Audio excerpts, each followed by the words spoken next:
Axe likes this very much. Welcome to Coffee with Toffees.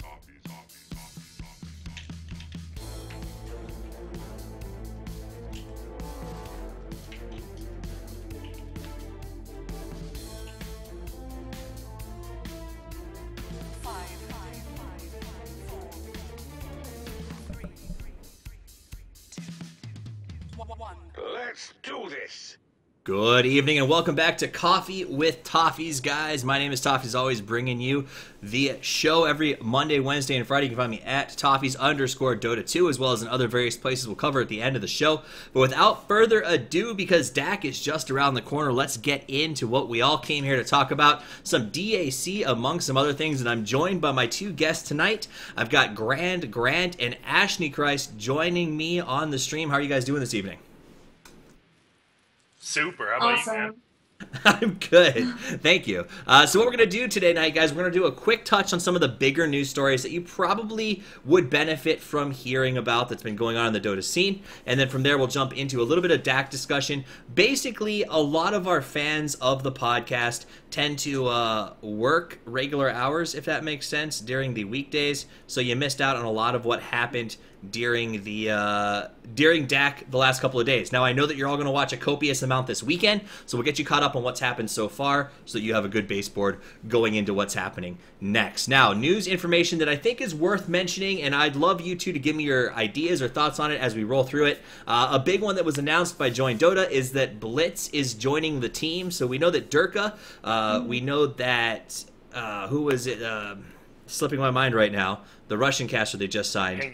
Pingy just joined the team. Pingy, yeah. And now they're adding Blitz. So Join Dota expanding faster than a black hole, creating a new universe. Do you think Blitz is a good fit for the team? Oh, I love Blitz. I think he's awesome in this situation. Like he's a little bit different than I have to mute my music. This is way too loud. But he's a little bit different than people that they have. He's more of the like post-professional player into more of a caster genre, which I have a lot of respect for. He's going in a completely different direction than he's been. It's really cool. It's unique. It's really important for people to kind of utilize that.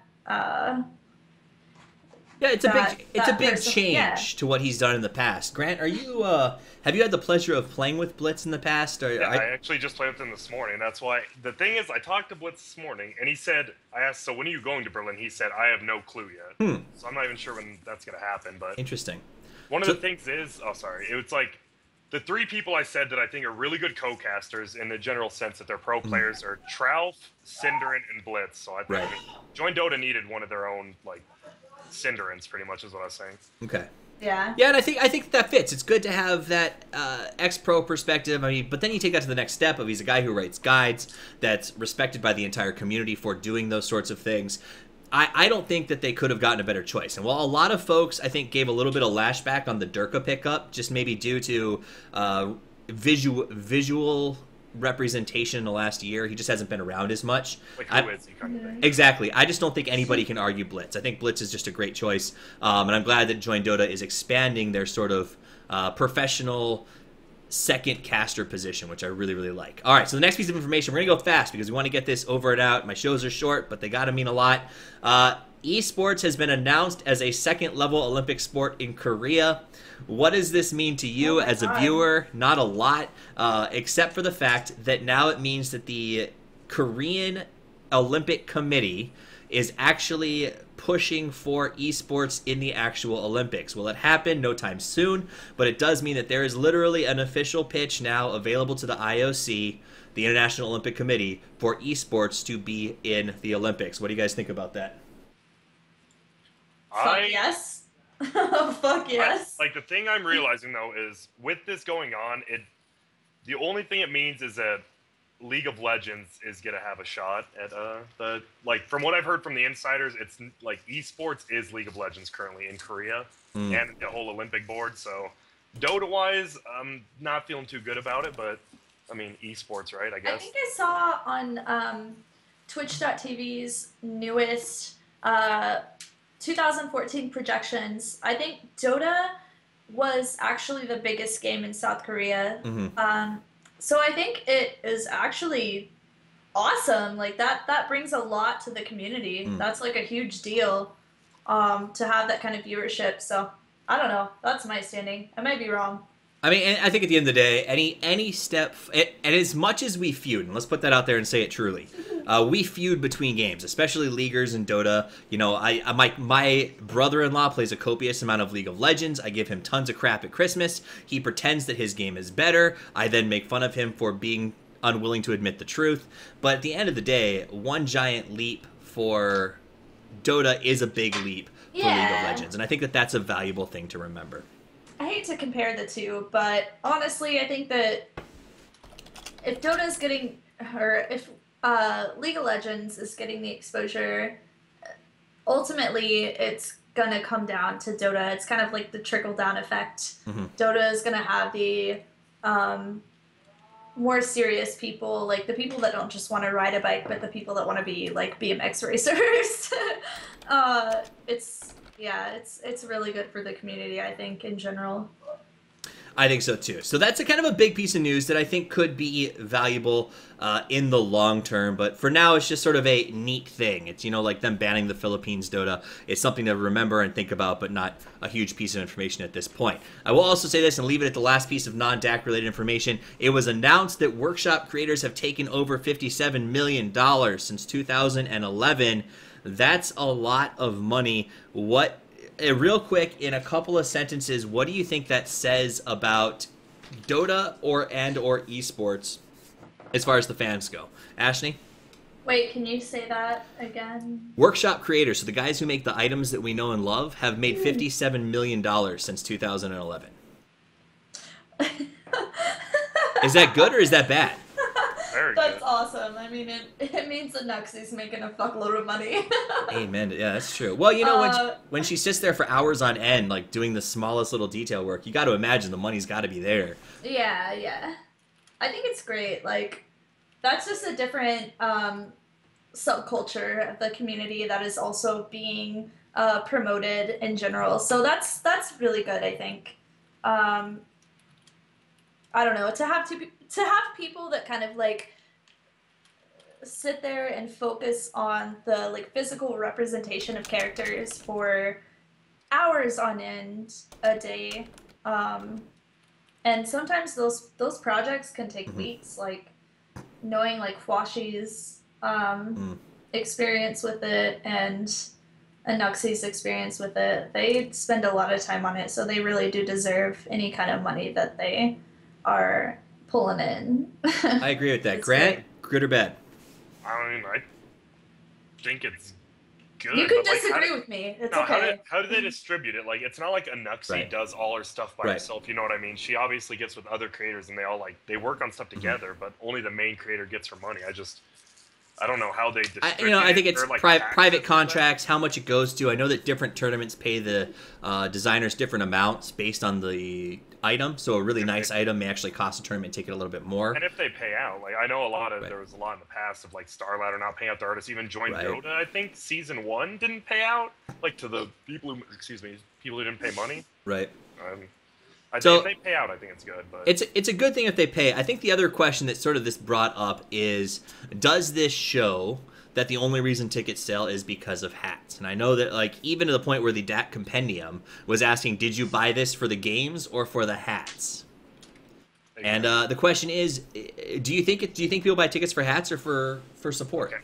I personally buy tickets games I want to watch, and because DAC's free, I mean, I'm not going to buy Compendium. I did buy it for TI3 and 2, but like Dota Pit, I support Dota Pit, I support High Ground, I buy the tickets for them and all that, but I think the general consensus is that they buy stuff for hats. Like, if something looks cool, they're going to buy it.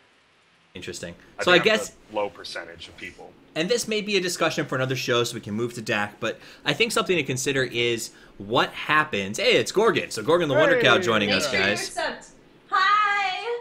Hello! Hello! So, look, Gorgon was stuck at work, so he is a little late getting to us, but glad you could make it, sir. I can make that face too. No, I'm pretty happy to be here. It took me. I didn't have any of my infrastructure set up, so I had to get that on the fly. But yeah, Excellent. Thanks for having me. Didn't mean to interrupt. Let's just move on. No, you're good. Yeah, You're let's good. keep. We'll You're a good girl and you know it. Yeah, sorry. You're solid, buddy. We'll keep rolling forward as we do this thing. So that said, the question is, if one-day tickets were to disappear, what does that mean for esports? But I think that's a discussion for another day. Let's move on to Dak now that we've got our stat man. And for those of you who don't know, the reason that we made the request for who's here is Grant is up to date on pretty much everything that happens in the pro scene. He's big on NEL. He's watching these players. He knows them. Gorgon watches in a different way. He is a stat man and a writer for Join Dota. And if something happens that is basically trend-based, he knows about it. I think didn't you just publish a new blog over on the Join Dota site about drafting trends? Yeah, so this is my second edition of a once every twice weekly blog that basically goes over all of the data trends in drafting, as well as a afterword about the general, more abstract trends of Dota in general. So next week I'm planning on doing a pretty extensive look at warding history and how warding impacts games. This week I took a pretty extensive look at the way draft works in terms of draft diversity and how teams are displaying their interest in various heroes and how we know if Valve is doing a good job balancing heroes or not, and those sorts of things. The week before I did a 6.83b patch analysis on the tail end as well. So that's the sort of stuff that I've been doing. And so today I put up the stats from the last 2 weeks. Just before, right up until literally the first game of the group stage for DAC is where I cut off those stats. So for those of you watching, A, check out the site. B, I am not cutting off Gorgon's face. He is cutting off his own face. He's going with the Riddler look today. So if you only get half of his face, that is on him. There you go. That's a little better. So that said, let's talk about the DAC as it stands so far. My goal right now is to set it up so that podcast listeners, people who jump on this in the morning when they go to the gym, can say, all right, this is where the DAC stands. This is how the teams have been performing. What's next? So as we look at the list, let's talk about the big winners and the big losers so far in the DAC. Big loser, the team that is surprising you the most in terms of giant turd dropping. What do you think? I'll go first, just because. Yeah, I think we all have the same answer, right? Well, I was gonna say Navi day one, and then Newbie overall. Navi just looked awful as all can be day one, and then they won 4 in a row yesterday. But Newbie, man, how have they fallen so far? That's really unfortunate. Navi's been bad for the past 6 months maybe. Mm-hmm. Right. Ever since they've been switching up the roster pretty hardcore, and Newbie as well, that's just extremely disappointing for me. I was really rooting for them. Mm-hmm. Probably 4 months ago or so, I was really going for Newbie, but now I don't know. It's really hard to root for someone who is it just doesn't seem like they're performing extremely well. You're a bandwagon fan. Well, and when you look at the list, when you look at the list of teams on there, the bottom 5 are interesting to me because MVP Phoenix, love you guys, but we expected that. Dude, Tongfu, HGT, it is what it is. They're in a big pond right now. Yeah. Cloud9 and Newbie are on there. Now, Cloud9 is a team that gets a lot of crap. They've had some switches, but hey, these guys have made a lot of money, and they usually finish pretty high in the ratings. For them to be 12, sitting at 2 and 5, was a little bit shocking to me, but as you said, not as shocking as Newbie, and for those of you who don't see the charts or haven't checked them out yet, Newbie is at 1 and 6 after the first couple, is it 2 or 3 days? Can I just make a quick interjection here? Newbie has played basically only Chinese teams since the International, and they have been persistently ranked in the top 4 since the International. They have not gone down. Now, literally in 2 days, they have dropped from about a 1,360 rating, depending on whom you ask, to about a 1,200 rating, depending on whom you ask. That is a huge drop, and it might be an indication that Chinese teams are not as strong as people may have been thinking running up to this tournament, because the Newbie has been running them ragged for months, and Newbie, now that they're in this group stage, is absolutely getting trashed. Well, I also heard rumors that Newbie wasn't practicing. They were living sort of the lifestyle rock style over the last couple of months since TI. Which is common for TI. Why the fuck would they do that? Well, it's pretty common. I mean, common for TI. you win the Super Bowl and you're the #1 team in the world. Let people catch up to me. I mean, did we not see? But we saw this happening after every TI so far, right? How many teams win TI and then are baller ass 3 months later? Navi. Fair. That's Point pretty taken. legit, Fair. But 'cause, almost Newbie almost doesn't have the fan base to be able to pull that kind of stunt. Well, I don't know. in China they do, but Right. I mean, Right, that's the thing about Newbie. They have a huge Chinese following, but they rarely leave China, so they don't have a huge Western. Yeah, that's about it. And yeah, from what Monolith told me, actually, C9 has a bigger fan base than Newbie Wow. in China, which, I mean, that'd probably offend me if I was Newbie, but whatever. Well, after the way that they've played so far in this tournament, Well, I don't know if that. C9 too. That's true. They're actually. No.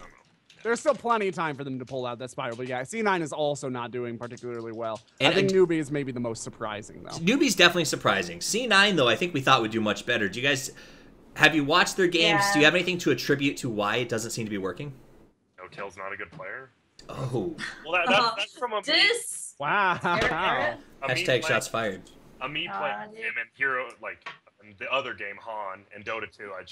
I think people overrated him because of his spunkiness and I mean, he's a good player, but nowhere near a tier 1 kind of team, and it's kind of showing he's on a new team. Would you- I think a lot of that comes from different play styles as well. Secret, and I've run very, very intricate stats on the way they play their mid-game economics. Secret plays it like nobody else. Literally, though, Yeah. not nobody else. Only Na'Vi in the entire world plays with the same priorities in the play distribution of wealth within their own team, as well as the same distribution of wealth to their opponent's team, how they give up wealth. Only Na'Vi has a similar play style. So trying to adjust to a more traditional style of play where you're really trying to maximize distance between your opponents and your own team, as well as maximize farm on your carry rather than making a more even distribution across the early portions of the game, that can be very difficult to acclimate to. And I think that there just has not been the time for No Tail to really get his feet wet in that. And that may be a factor as well as his play skill, but there are a lot of aspects to this, I think, statistically. And we may see that change over the next couple of days. They could be getting their feet under them. I don't know what their training camp looked like. But so those are the bottom half. I mean, not even the bottom half. The bottom of the barrel in terms of where our placement is. Now, these are people who are borderline screwed out of actually advancing, is what we're talking about when we talk about those 5 teams. Yeah. Now I want to know, who do you think is the biggest surprise or the biggest, should have the biggest sense of achievement, I guess I should say, in the top half of the list? And for those of you who are listening, the top of the list right now is EG at 7-0, Secret at 6-0, VG at 5-2, and then a bunch of 4 and whatever teams below that. So of those top teams, what's your biggest surprise? Who do you think deserves to be there? Who do you think is what? I'll just get my thing out of the way here really quick. EG Okay, and go. Secret, obviously, I mean, they're both undefeated versus Chinese. Like, they're amazing. But I think, like, besides them, it's Rave at 4-3. I They- completely Oh, agree. yeah. I Yeah. completely agree. They're tied For for sure. 5th, but that's out of 9 teams or something crazy like that. And they've beaten 3 Chinese teams and I forget the last one. Come on, No. man. But no, they Yeah. like Evil Geniuses. Everyone said Sumail's awful, whatever, blah blah blah. He's bad. Now they're 7-0. They beat all the hard Chinese teams.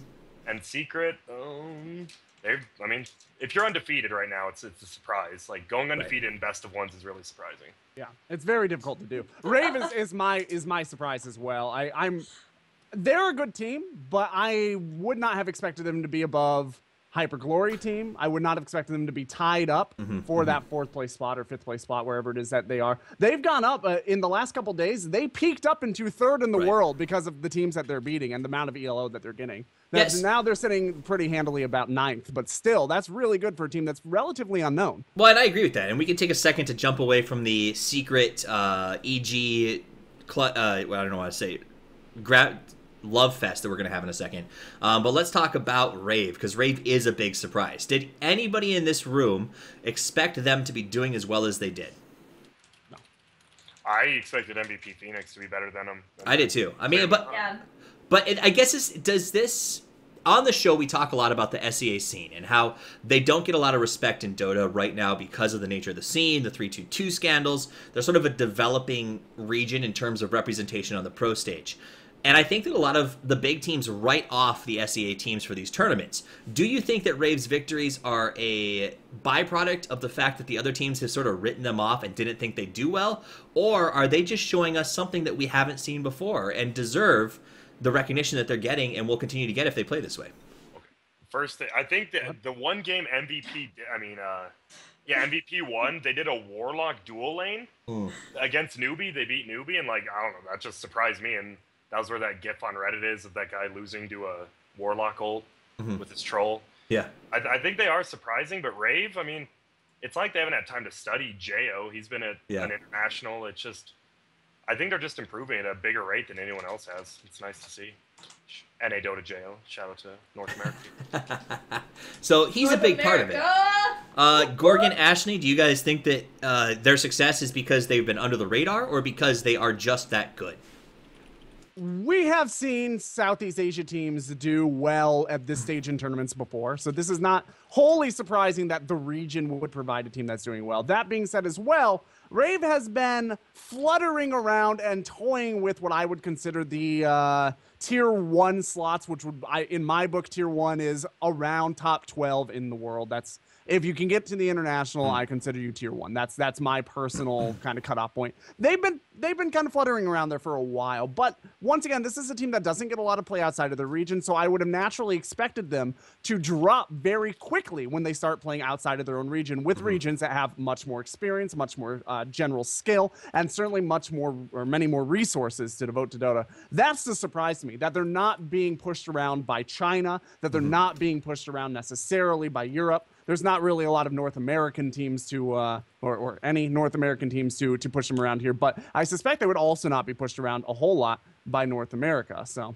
well, they're kind of an underdog. Like everyone's gonna root for that, you know. Like that's a very typical thing to root for. Everyone wants to see that kind of situation succeed. So I think it's really cool. It's really good for them as a team too. They're getting that kind of recognition that they really deserve. Like, they've obviously worked their asses off if they've come this far. So, good for them, I think. I mean, yes. They may not be top 2, but they're still doing a bitch load of work, so I'm supportive. Absolutely. To be fair, the captain of MVP Phoenix is March, who is in North America and played with Puppy and Croaky in Farm for Fames and Nirvana and EG, and Jo, who is in North America, so... So they've got a strong team. Yeah. The question is, will it take it to the next level? And I think that it's worth watching. They've got some tough lineups coming up ahead of them. So far, they've been the ultimate value bet in terms of winning items in this tournament so far. So hopefully they keep that going. But before we wrap up the show, I want to talk about the 2 names at the top of the list. Mostly because this is a general Western Dota show. I don't have a lot of Eastern Dota fans watching, mostly because I don't speak the language. Otherwise, I'm sure that they would all subscribe. That said, Evil Geniuses and Team Secret, after the big change, the big shift, the change of rosters, the bad blood, the feuding, whatever happened that happened, this is how it falls out. Everyone sat down, and I should say that I am paraphrasing with everyone, but the general consensus, and correct me if I'm wrong, seemed to be, on paper, Team Secret is godlike, but can they play together? And Evil Geniuses doesn't look as good as they used to, but maybe they have the work ethic to pull it off. Does that sound about what the consensus is across the Dota community? That's definitely what the loudest voices have been saying, yeah. So I am a loud voice, apparently. Not as loud as Ashley. I haven't really heard to that level. I think that EG is doing really well, and I said to like a couple of people today, I think Charlie actually also heard me. It was like, I've never really bled blue before, but today they really impressed me. Like I've really been kind of taken aback by what they've done, especially with the new roster. Because usually when I see a new roster, I'm like, I don't know how I feel about this. I usually don't expect as much teamwork because the guys haven't usually been playing together in that specific 5-stack for very long. So that's really cool that they kind of took it to the level that they did. So good for them. Or you don't even know who some of the players are, like Sumail. Well, Sumail was what, like 5 whenever people started playing professional Dota? Yeah, right. I think he's like 5 now. I think you got them mixed up. I went to D2L and I talked with Sumail a lot. He actually did. He started playing Dota in 8 in Pakistan, Dota 1. That's insane. At 8 fucking years old. You know how good I would be if I started playing Dota at 8? You're probably about the same skill level. Oh, yeah, sniggity snap. Hashtag wrecked. But at the end of the day, so Sumail, I think when we talk about the new EG roster, Sumail's kind of the big buzzword, right? That's what everybody's talking about. It's this 15-year-old prodigy who literally, Charlie had to go to Chicago and talk to his parents and explain that esports is a thing. So it was funny. I talked to Charlie a little bit about it, and it was like the idea that you're walking into a 15-year-old's living room and saying, "Hey, by the way, your son stands to make more than you ever have or may ever." Like in his first year of Dota play. Yeah. In a year, he's going to probably break 6 digits. Can he play with us? And that's a really interesting thing in and of itself. But can you imagine being 15 and flying to Shanghai for, let's say it's his second tournament, even though D2L was almost like a practice warm-up for this sort of DAC thing. That's got to be tough, but he has risen to the occasion. And is that just because they're playing him pocket heroes, do you think? Or is it because he's just that good? Okay. I want to have a question to Gorgon. One. Gorgon, really quick. Yeah. You're a stat guy, right? I dabble. No, I honestly think, has Sumail played the most heroes out of everyone? He's played 7 games, and he's played 6 different heroes. More than likely, I don't actually have the numbers in front of me, so I cannot say for sure. But historically, that is a lot for 6 games. Normally, I would expect normally expect 5 heroes I'd expect about 5 heroes for 7 to 8 games. And that's when you start to break off and start seeing a lot of repeats. Asha's the only player that I know in the world who has a tendency to play close to 1 hero per game, 1 unique hero per game. Upwards to 20 games before he starts to fall off and start to repeat. He has probably the most diverse draft pool in the world right now. But part of that comes from they play a lot of lower ranked interesting. teams. So did you guys get a chance to watch the Fear interview at the end of the day? They played it over on BTS. Yes, but in the interview, they said, how do you do this? And Fear said, well, our goal is we actually pick heroes that Sumail likes, and then we, as veterans, sort of rally around that hero. Which I was listening to, and I was like, don't give away the strategy because they're going to ban Sumail's heroes. Yeah, but if they pull the same strategy that people were pulling against Alliance moving up into TI3, where you just ban Bulldog's heroes, if you just ban Sumail's heroes, first of all, there's always another carry that he's comfortable with. That's what I'm saying. You're gonna give away the fucking. No, but at the end of the day, you're gonna give away the secret. No, but here's the point: is that he's played 7 games and 6 different heroes. You can't ban. You can't ban them all. And the more you focus on him, the more you're not focusing on the rest of the team. Right. Like players such as Aoi, who has not been getting a lot of attention since he's come in, but he is a tremendous asset. He has the 3rd fewest deaths in this tournament so far on average. 2.4 deaths per game. He's only 0.1 deaths behind Black, who's a farming carry. Are you fucking reading some website right now? This is what Gorgon does. So no, this is not. You should. Stats are good. Top of your head. Stats are good here, not in game. Sorry, I hate stats in game. Good for you, dude. GranDgrant on a platform. I think if done tastefully, it can belong. But once again, we'll have a show where we just talk stats. It'll be Grant, and then I'll get Nahaz on. It'll be highly entertaining. Dude, I want to be in that. I have to be in that. So, Nahaz is my main nigga. At the risk of running too long, let's jump on to Secret real quick because I want to cover them. Secret was the opposite side of the case, right? EG is a team, and I can vouch for this. I went to the EG training camp in Boston. I got to see them work. Their ethic was phenomenal. They were literally I walked in with a 4-month-old baby who's so cute that nobody cannot stop to say hello to it. And those players scrimmed straight for, I think I was there for 3 or 4 hours and never even stood up from the computers unless they had to get water. So these guys are hard workers, and I think that's something that we know about them. Team Secret's the other side of the coin, where a lot of folks said, well, these guys don't even like to practice. These are kind of more, cavalier, mavericky. Let's use the old John McCain campaign slogan. These guys are mavericky. Now, so far it seems to be working for them. Do you see any problems with that in the future, or do you think that, man, they've gelled well and this looks good? Since they're all my friends list, I can see when they're playing games. Obviously, it says playing a game. It means they're scrimming. You can't watch it or anything. And it could be a honeymoon, but Secret has been scrimming like almost as much as EG. You get on at like 7 a.m. and I'm like, why are all these people in a game? But I believe you're right. I think Secret might drop off in their scrimming like practice. I don't think EG will. Peter's like the most dedicated captain for me. Actually, yeah, I kind of agree. I feel like Secret is extremely dedicated. Like when you get those guys together, that kind of like mashup is pretty fucking great. From from everything that I've seen, they've done really well. And Secret is kind of this new like team. No one really knows exactly what's going on. Speaking from like a community standpoint, I don't really know like what they're going for specifically versus more established teams like EG I don't like anyone else. Like it's completely different. It's kind of the wild card. It's Right. not necessarily the wild card of DAC. It's more the wild card of Dota in general. So let me ask you this: as a fan, and as Grant, someone who knows these guys and watches a ton of Dota, or Gorgon, who is really invested in sort of seeing the numbers, are you more prone to support a team like Evil Geniuses that is a nose to the grindstone, we're going to work it till we get it sort of team, or I mean, at lack of a better description, Secret sort of like the rockstar playboys of the Dota scene right now? Are you more apt to support them because that's just they're living the life and they're out there and having a lot more fun? I'm sure they're gonna do a lot more show matches and a lot more streaming than we'd see EG do. Should I jump on this first? Please. I think Yeah, go if for I it. have to put my money on one of those two teams, and both of them are extremely strong, both of them will remain extremely strong, I'm going to end up going the way of Secret, and there's a couple of reasons for that. First of all, Secret thinks hard about the game outside of draft. They think hard about the game mechanically, and they approach the game in a way that no other team does, and no other team is likely to unless those other teams start to emulate.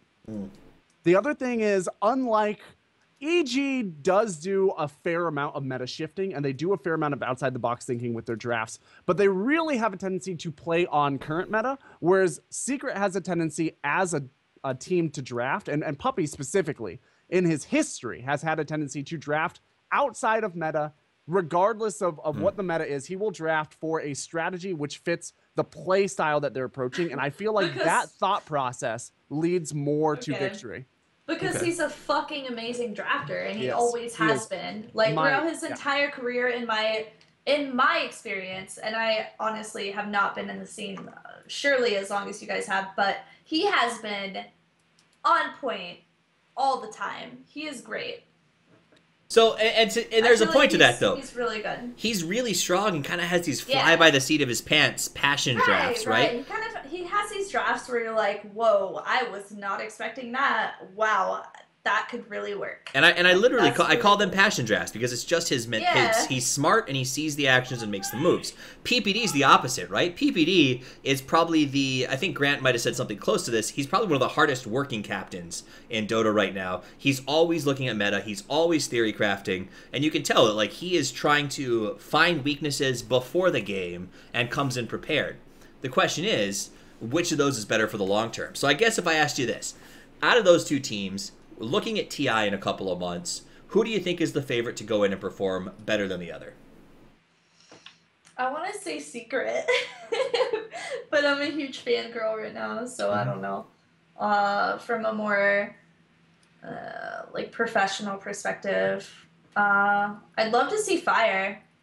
Oh yeah, me too. I mean, those guys are an example of people like those. That is one of the hardest working teams in all of Dota. Oh yeah. In terms of talking about how often people scrim and play, Fire is one of the teams that does it the most. They bust their ass because they're trying to get to T1. Wait. Spoiler alert. I mean, TC was pubbing when Fire was playing today. That was weird. Okay, no biggie. Just go on. But this is what alert. I'm going to say. Is Snog getting back on the team? Hang on. Whoa. I'm Snog's number one fan, so... I mean, I believe there is a change coming for Fire, which is depressing if they're going to stop their best player. Oh, no. TC's too they good. Snog was on before TC, rosters. so that roster change would not really blow my mind. Although... I would love to see Snog. Snog and Ush are possibly the best, most underrated combo. Oh, dude, yeah. But we're not talking about Fire. We're talking about Secret EG. So Grant, the chat seems to think that you've been biting your tongue during this conversation. I want to hear your thoughts on this EG Team Secret TI progression sort of thing we've been talking about. Okay, first off, like it's an obvious consensus around all the pros. TZ is the best North American by far. There's nothing close to him. Highest average career PPM of any Dota player in history. Dude, and okay, his SF Yules. Well, actually, Sumail invented that. Made me just like actually extremely different. In Mott's words, I just shit the bed. Yeah, but Sumail invented that, and that goes against the grain. But Secret has the better players currently. Mm-hmm. Do they have like?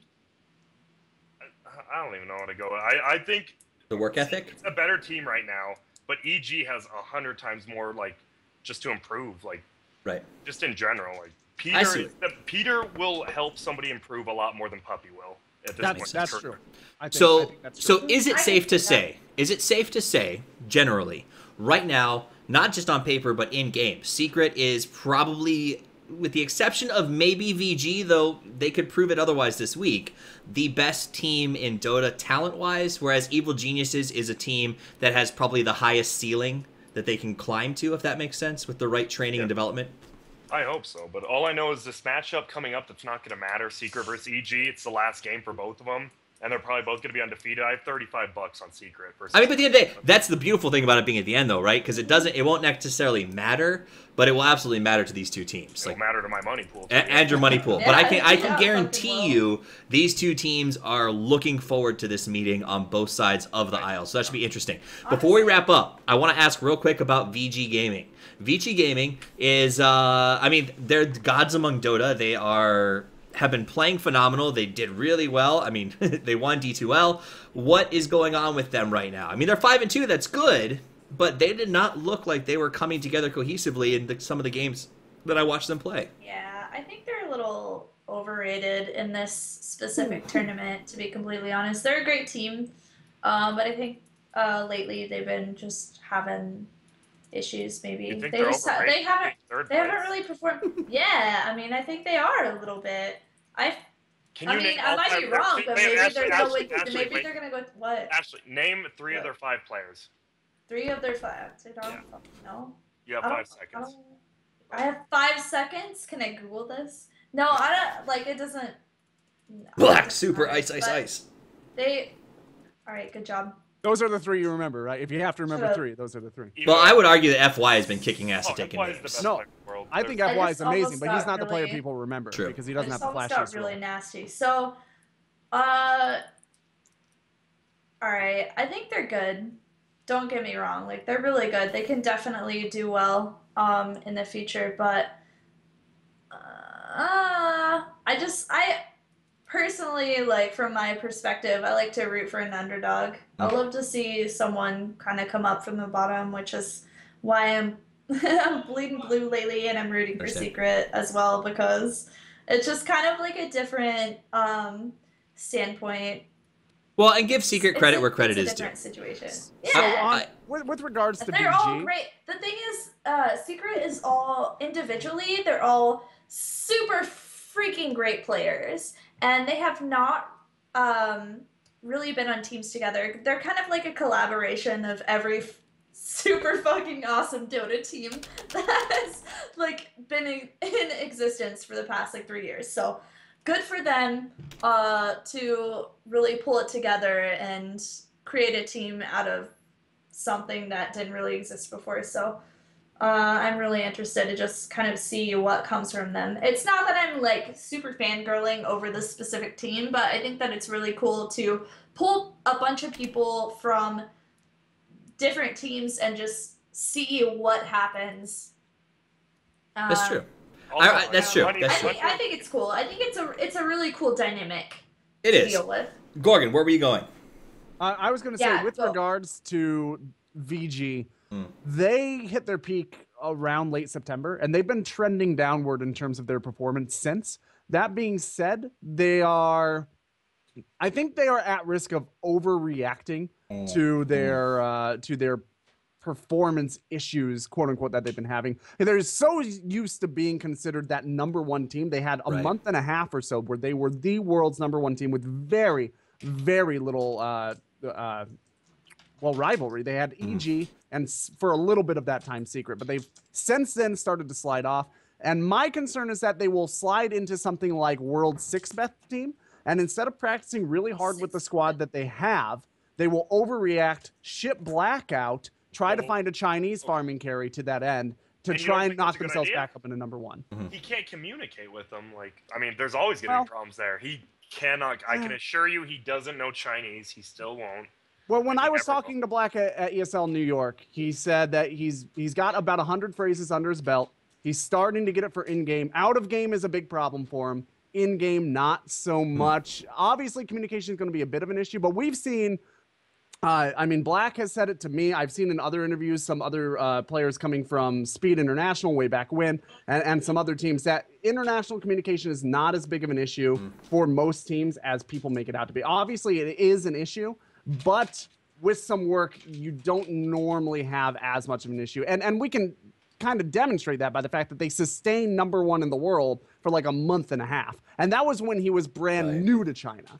So if he was doing that when he's brand new to China, now that he's had time to actually learn some of the language, I wouldn't expect that to be such an issue that they would ship him off for a Chinese carry. So before we go too far, sorry. Let me just say, Black is off the team. Like 100%, Black is going to be off the team. What? you think?